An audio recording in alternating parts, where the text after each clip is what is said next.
bonsoir à tous. Donc on est 12 là. Donc voilà, ça démarre, c'est bien. Donc aujourd'hui vous avez choisi de me faire parler des Belgian Pale Ale. Voilà, donc un style vraiment particulièrement belge actuellement, mais qui nous vient d'autres contrées dans le passé. Donc allez bonjour Loïc, salut. Voilà, donc en fait le Pale Ale tire son nom, ben, c'est assez simple, hein, pale voulant dire pâle, ale voulant dire bière en anglais. Et donc le Pale Ale nous vient d'Angleterre, on est au 17-18e siècle où on a déjà les porteurs qui sont présents, qui sont vraiment déjà très populaires et on découvre qu'au nord de Londres, on a une petite ville qui s'appelle Burton upon Trent, un drôle de nom, mais qui est maintenant une ville renommée dans la bière, qui a même son musée. Et cette ville a la particularité par rapport à d'autres villes d'Angleterre et en tout cas des Royaumes-Unis, à avoir une eau assez, assez claire. Ulrich peut-y traduire. Moi, je ne sais pas s'il est là, Ruben, désolé, mais si je sais trouver quelqu'un qui fait le même en néerlandais, ça sera avec plaisir qu'on le fera plus tard pour vous. En tout cas, un bon coucou du Sud pour nos amis néerlandophones voilà, qui ont encore un petit peu plus de cas chez eux pour le moment et donc qui sont plus touchés que nous. Donc pour revenir à ça, Burton upon Trent, une eau beaucoup plus douce et donc ce qui nous permet en fait, pour ceux qui ont déjà un peu suivi des cours de zytologie, une eau plus douce nous permet de brasser des bières plus pâles.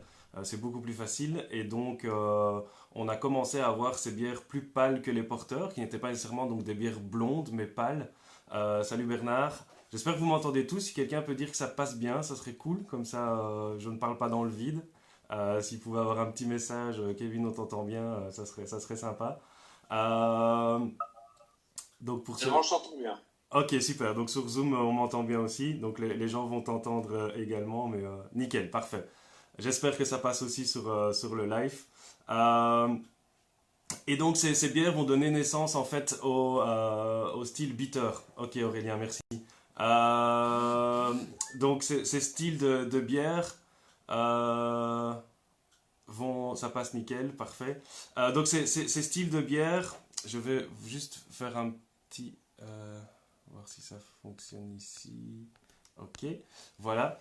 Donc ce style de bière était donc plus pâle et a donné naissance au style qu'on appelle les bitters. Donc maintenant, si vous allez en Angleterre, vous pouvez commander un bitter dans un pub. Vous avez les best bitters, les ordinary bitters, les strong bitters, les extra strong bitters, qu'on appelle aussi ESB. Et c'est vraiment le type de bière que vous avez au bar. Qui malheureusement pour nous, on dit souvent qu'elles sont chaudes et plates, mais il faut savoir que ces PLL subissent souvent les bières donc, qui sont en cave en Angleterre subissent une troisième fermentation en cave entre 11 et 13 degrés et sont réellement pompées au bar et pas du tout poussées au CO2. Et donc, ce sont des bières qui arrivent effectivement beaucoup plus pates vu qu'elles sont en refermentation dans les caves et qui arrivent à température des caves qui sont toujours entre 11 et 13 degrés en Angleterre. Donc, il faut savoir que l'ambiance du pub est toujours assez sympa et on s'imagine pas qu'il y a des cellar managers qui sont là pour vraiment contrôler. Merci Cyril, qui sont là vraiment pour contrôler la qualité de la bière qui refermente en cave et c'est vraiment ces bières-là qui ont pris le pas sur ce qu'on appelle les pellers, donc PLL, pardon, donc retenez best bitter, extra strong bitter, si vous voulez goûter ça et que vous allez en Angleterre, on espère pouvoir y retourner bientôt, bien sûr, c'est pas le moment, mais vous pouvez demander un bitter au bar et vous allez découvrir les PLL typiquement anglais. Si vous n'aimez pas, ben, ne commandez pas un bitter.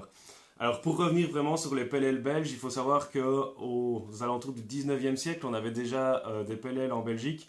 La première brasserie serait de Koning à Anvers en 1833 et cette province d'Anvers était assez réputée pour faire des bières maltées à 100% d'orge.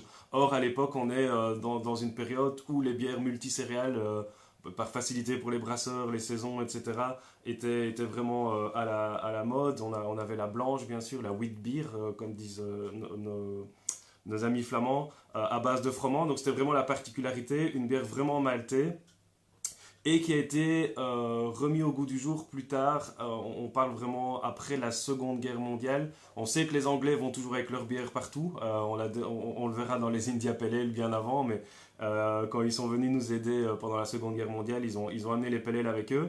Et donc, vu cette influence britannique qu'on a eue sur ces bières-là, dans les années 70 et 80, ça a été assez populaire et les brasseries ont commencé à brasser des pale ale pour contrer réellement cet engouement. Premièrement aussi, il y avait l'engouement des lagers et des pils, des bières plus blondes légères, donc il fallait quelque chose, une bière aussi de soif, mais avec un petit peu plus de caractère. Suite à la guerre, les Anglais ont commencé à importer des bières. On connaît tous le Bass avec le triangle rouge. Donc pour la petite information, le Bass, le triangle rouge, c'est la première logo déposée au monde. Voilà, c'était un logo de bière. Et donc pour contrer ça, les brasseurs ont vraiment commencé à brasser aussi des pale ale, mais à la belge. C'est-à-dire que par rapport au pale ale anglais, on utilisait déjà donc plus nos houblons, donc vraiment allemands et tchèques, et moins les houblons anglais.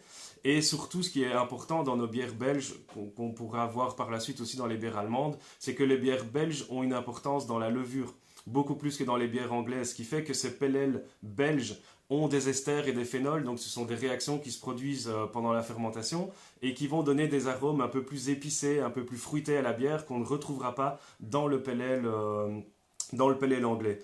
Euh, on parle donc fin des années 70, fin des années 80, les bières qui étaient on va en citer trois, on va faire comme à la radio pour pas faire de privilégiés, mais on connaît Palm, on connaît Vieux Temps, on connaît Horse Ale, il y a encore de Koning, et ce sont les bières qui ont donné l'appellation spéciale, donc une spéciale, une bière spéciale à la base, si vous regardez sur Palm, c'est spécial beer, donc c'est vraiment à ce moment-là qu'on a commencé à avoir cette appellation spéciale qu'on va garder en Belgique, malgré que dans le monde de la zytologie, on appelle ça un ale, les bières à haute fermentation. Mais en Belgique, on va garder ce terme qui nous vient donc des pale ale belges de spécial pour une bière spéciale à haute fermentation qui sera différenciée donc d'une pils qui est une bière donc de la famille des lagers à basse fermentation et à vocation beaucoup plus rafraîchissante. Pardon. Alors maintenant, on a un petit regain des ambrés, même si voilà, les PLL ne sont pas, les PLL belges en tout cas, n'ont pas le vent en poupe comme d'autres catégories avec les IPA, les Stout qui reviennent à la mode, les Berliner Weiss, et un peu des bières allemandes qui reviennent avec par exemple la brasserie du Borinage ou la brasserie Mine avec une gauze au cassis. Euh, donc on commence à avoir des PLL belges qui reviennent, mais qui n'ont rien à voir avec les PLL des années 70, parce qu'on est dans un mouvement craft beer, tout le monde veut apporter un petit peu sa petite touche, on va utiliser des houblons américains, on va réutiliser un peu des houblons anglais, on va commencer à faire des dry hopping, donc des houblonnages à froid. Donc ça, ce qui fait que les PLL belges actuels n'ont vraiment plus rien à voir avec les PLL belges traditionnels, comme on peut retrouver avec Vieux Temps, Palm, Morcel, etc. Palm, pardon. Mais ça a quand même son importance puisque ce sont les bières ambrées qui reviennent un petit peu sur le marché. Or, on est pour le moment bien sur les bières noires avec les stouts et sur les bières beaucoup plus claires, blondes avec les IPA. Alors, ce qu'il faut savoir aussi, c'est qu'en Belgique, on a une particularité au niveau des Belgian Pale Ale parce qu'on est le pays à la base de la trappiste et que Orval, qui est une denrée rare dans les trappistes aussi contingentée, Orval est la seule trappiste sur le territoire belge à ne pas être un style de trappiste, mais un pale ale.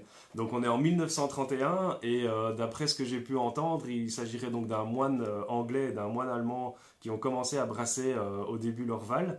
Si je me trompe, n'hésitez pas à me corriger, mais en tout cas c'est ce que j'ai lu et déjà entendu. Et donc ils décident de faire un pale ale, ce qui est assez particulier. Donc on n'est pas dans une bière de trappiste double ou quadruple ou triple, on est vraiment sur un pale ale. Et la particularité d'Orval, c'est qu'ils ont déjà commencé un twist qui est très à la mode actuellement, alors que nous sommes dans les années 30, c'est d'avoir remis des Brettanomyces dans cette bière. Donc les Brettanomyces, ce sont des levures qu'on retrouve dans les fermentations spontanées ou fermentations sauvages, donc dans les lambics qui vont donner les gueuses. Et c'est ça qui donne à l'Orval cette légère acidité qu'on n'aura pas dans une bière trappiste. Si on parle maintenant un petit peu plus du style technique de la pale ale, si vous avez des questions, n'hésitez pas à les inscrire, ça sera volontiers que j'y répondrai.